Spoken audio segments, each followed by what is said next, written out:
поздно пришел в ориентирование. До этого я занимался туризмом спортивным, ходил в походы, выезжали на выезды. Я ушел в спортивное ориентирование, потому что мне захотелось там развиваться как спортсмен.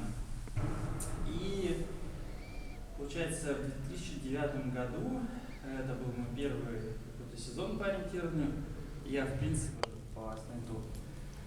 В принципе, я много раз неоднократно выиграл чемпионат России, и по спринту преимущественно, и в лесу также. В эстафетах мы побеждали с командой сборной Санкт-Петербурга в разных дисциплинах, там смешанные команды, спринт и лесная команда втроем. Также я выступал за скандинавский клуб финский, выезжал часто в Финляндию, у нас Санкт-Петербург граничит с Финляндией. Нельзя про это говорить? Нет, я говорю, пешком можно будет прийти. Да, очень близко, да, пешком можно ходить, да, то есть там буквально 3 часа, и ты уже за границей. Я выиграл дважды чемпионат Финляндии, то есть один раз индивидуально, это тоже спринт, и один раз в команде спринтерской мы выиграли чемпионат Финляндии. Также я выступал на соревнованиях Юккола, Тиамила, может быть, вы слышали о таких. Ну, если нет, я вам тоже чуть-чуть покажу про это. Вот. И спортивное ориентирование,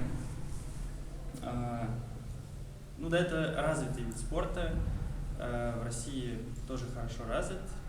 Ну, конечно, в основном это центральный регион, если мы говорим про бегом, потому что спортивное ориентирование делится на 3 подвида. Это ориентирование на лыжах, наверное, вы об этом больше знаете. Есть ориентирование бегом и ориентирование на велосипедах. Ну, наверное, для меня спортивное ориентирование это в основном это беговое, потому что я на лыжах пробовал, но совсем чуть-чуть, а на велосипеде еще меньше.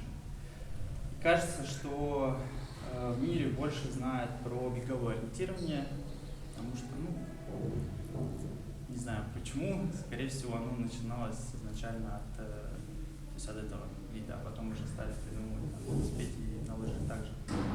Ну, естественно, я понимаю, что в регионах, где лето очень короткое, в основном там зима хорошая, то легче развивать лыжное ориентирование, и это тоже очень интересно. Но, наверное, если так отвлечься, то есть для лыжного ориентирования нужно очень много вложений, нужно, ну, вот как вы говорите, у вас это маркировка. По погоде да. все равно 1 месяц получается на лыжах стоять. То есть у вас такие... В минус 50 не постоишь. Я сказал, мы приземлились в Якутске, погода хорошая, минус 40. Да, это тепло. Понял, погода хорошая, минус 40. Я вышел из самолета, у меня стали шелестеть джинсы, я думаю, здорово. То есть, ну, я первый раз ощутил такие отрицательные температуры, но в целом мне понравилось. Вот, я здесь бегал тоже на улице и в Таксуне после работы там бегал. То есть я понимаю, что да, это очень суровый климат все равно для спорта. И ребята, которые занимаются и приезжают, там вырастают, я думаю, не включается. А вы там по нашей карте бегали, да? Где? Вот в парке. В парке я бегал, ну чуть-чуть, я бегал на сопку, просто от дома. Да, Александр, передавал карту? Карту передавал? Я видел карту в электронном виде, но я там ни разу не бегал, может еще получится. Вот сейчас погода потеплее, наверное, приятнее будет. Так вот, что я хотел рассказать. Может быть, я могу показать какие-то видео, потом можете задавать вопросы, и расскажу, наверное, как вообще устроено ориентирование. Ну вот, давайте обсудим про дисциплины основные в беговом ориентировании. Будем только про беговое говорить, потому что я к другим видам не отношусь вообще никак. То есть сейчас современное ориентирование, оно разделяется на 2 подвида. Это бег по городу, это спринты, и лесное ориентирование. И сейчас разделяют, чемпионаты мира проходят по спринтам и в лесу отдельно. То есть они чередуются. Один год только лесное ориентирование, другой год только спринтерское ориентирование. Но оставляет каждый год Кубки мира, есть и в спринте, и в лесу тоже. Раньше ориентировщики не имели, наверное, специализации. Ну вот в легкой атлетике есть, у каждого есть своя специализация. Там кто-то бегает спринт, они выглядят более мощные, короткие дистанции, кто-то бегает стайерские дистанции, а кто-то уже и там марафоны бегает. То есть совершенно разные виды, хотя все бегают. Также в ориентировании сейчас разделяют, кто-то бегает спринт, но спринт как бы условно, да, то есть спринт это бегается 15 минут.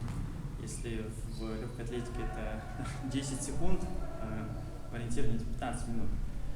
Но специфика сейчас очень конкретная, потому что карты с каждым годом они становятся интереснее, сложнее. Я имею в виду, карты очень подробные. То есть сейчас условные знаки ISOM, они позволяют рисовать детальные карты городские, где внесены практически все, но все необходимое для ориентирования. То есть иногда бывают карты перенасыщенные, и они даже мешают ориентироваться. Но я к чему это говорю, потому что если раньше ориентировались по таким картам, каким-то топографическим, да, не очень подробным, то скорость передвижения была низкая, потому что люди просто не понимали, где они находятся, не было картинки хорошей. Сейчас карты очень подробные, и ориентировщики высокого уровня, они все хорошо ориентируются, и это им позволяет развивать очень высокие скорости на дистанции. Тем самым становится более зрелищным. Если говорить про спринты, то в спринтах есть индивидуальный спринт, спринт смешанный, это команда эстафета, там бегут 2 мужчины и 2 девушки. На чемпионатах мира, на Кубках мира есть такие дисциплины. Также в России тоже мы выступаем, бегаем спринт и бегаем спринт-эстафету. Также сейчас с недавних пор